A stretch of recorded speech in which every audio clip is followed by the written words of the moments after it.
вече почвам да се уча, да говоря така, както трябва да се говори. Направихме много неща. Едно от нещата, които не трябваше да правим, това беше да не се коалираме с никой, тъй като това да не се коалираш ти позволява да не влезеш в парламента, българския парламент, защото един за всички, всички до един е българския парламент. В смисъл, как да откраднем повече заедно. Обикновено организираните групи за кражба са доста по-сполучливи, отколкото самостоятелно човек да се опитва да краде.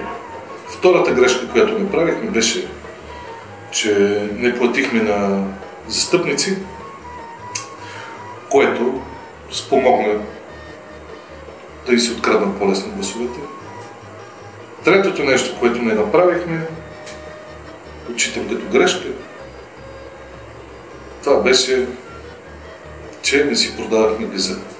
Никога не е късно да си продадеш задника, стига да искаш. Но очевидно ние не искахме. Да, коя грешка ще поправите?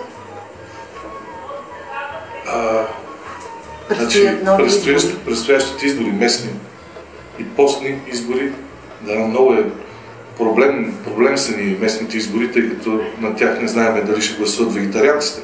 Това, което може да се случи на тези избори, които са за местната власт, това е местната власт да я узурпираме, като вкараме 1, 2, 3, 4, а който може и 5 общински съветници в София, за да може общинския съвет, който и без това му е много трудно да работи още по-трудно.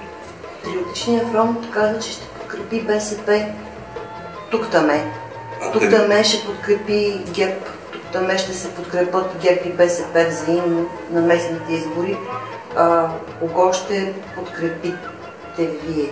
Тук вече отиваме към четвъртата грешка, която може да си позволиме. Това е да не подкрепяме нито БСП, нито ГЕРБ, нито ДПС, естествено. Те си подкрепени отдавна. Светата троица, БСП, ДПС, ГЕРБ, вече най-после започва да работи заедно, каквото и да означава това.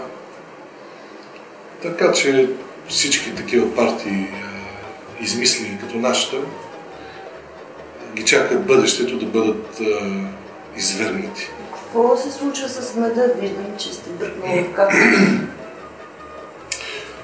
Съм културен човек.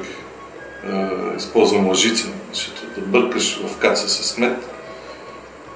Не знаеш преди това кой е бъркал и той и дали е чисто плътен, дали си е мил ръце или други крайници, с които може да се домогне от този мед. Както виждате, ние сме на бурканчета, не сме от каца с мед. Нашето бурканче е най-малко от всичките бурканчета, но непрекъснато гледат в нашето бурканче, тъй като завистта относно яденето на мед е присъща на всеки мечопух и на пращчо. Пращчо знаем кой е, мечопух също знаем кой е, магаренчето вече се оформи и то. Нека да оставим големите да си бъркат в кацата с мед. Ние ще се задоволиме с целулоза, захарта е проста, политиката ни също.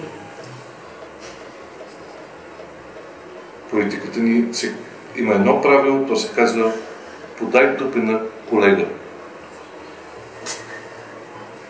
Тази игра е присъща на нашия парламент. 240, а крадат като един. Как става това нещо? Значи някой, ако ми каже, че ние българите не сме организирани, мисля, че дори един Джим Кери